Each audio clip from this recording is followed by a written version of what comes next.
Welcome to ASIS TV, SecurityGuardRadio.com.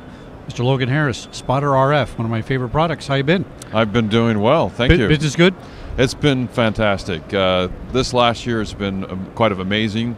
We're on a real big growth path that we've seen in the last year, and we see that continuing in the next few years. Now, what's a good way to describe it? Would you call it radar perimeter security? What's the way to describe what your product does? Well, a lot of times we kind of relate it to the application, where you've got wide areas of space and you want to know what's going on around you.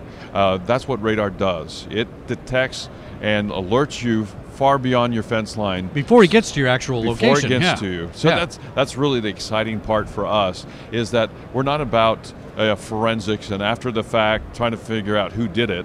We're about preventing the event from ever happening. It is one of the few actual prevention tools. Yes. Actual prevention, you have the opportunity, because we came from a military special forces background, and in that type of environment, if you have an incident happen, if you have somebody come through your perimeter, people die. That's right.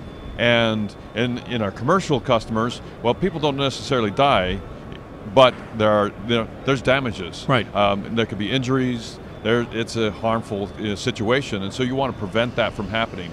And if you know a minute, 2 minutes beforehand that someone's coming up to your fence line, you have some time to do something about it. And that's what's really exciting to us. I always define security not in terms of fortification, but in terms of time management.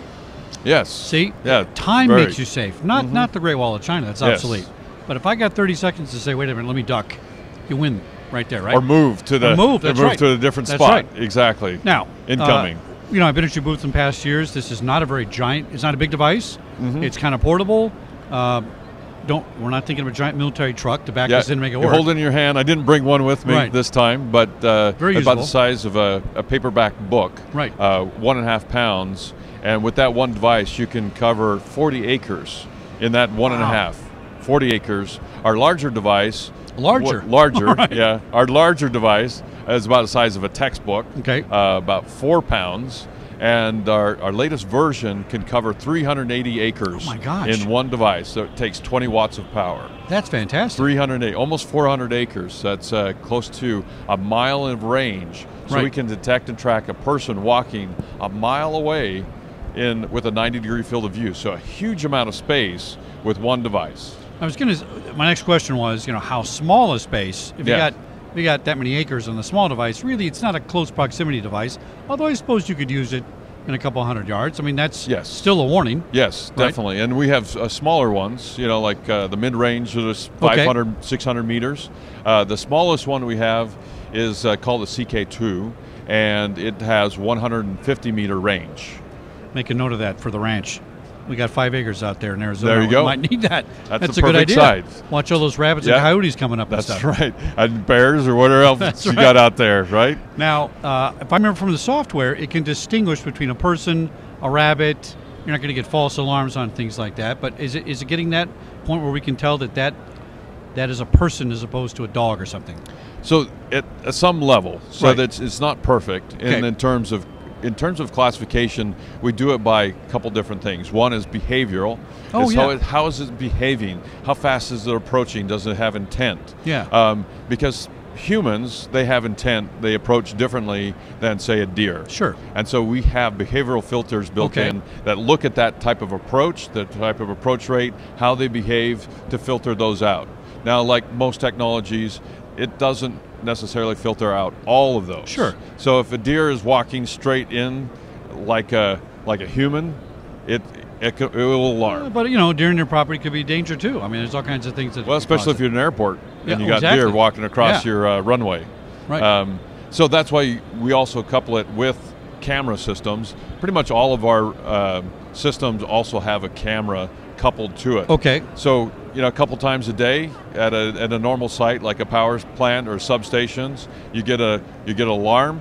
The camera cues right directly on target.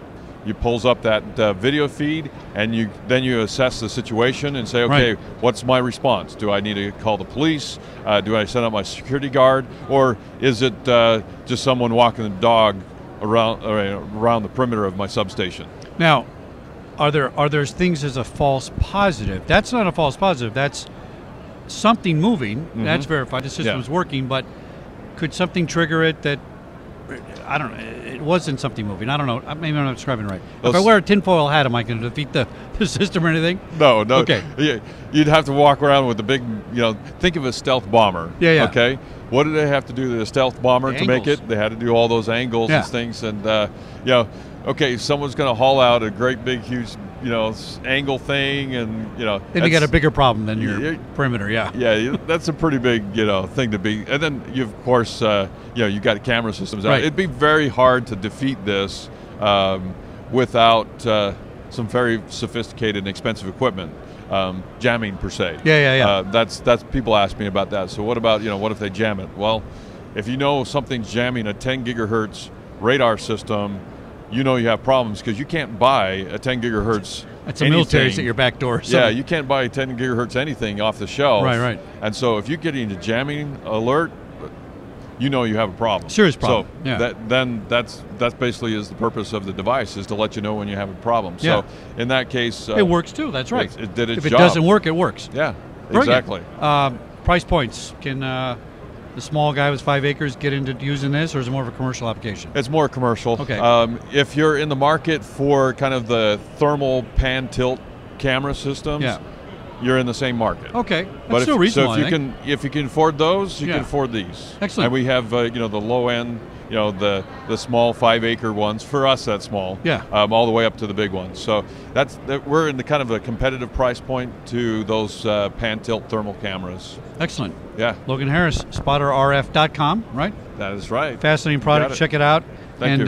We'll see you at GSX. We will be there. It's a really a good demo, you guys. You got to come by at GSX and look at it. It's really fascinating how it throws these images up. Thanks for coming on ASIS TV and Security Guy Radio. Thank you. Thanks, Logan. Okay, take us out.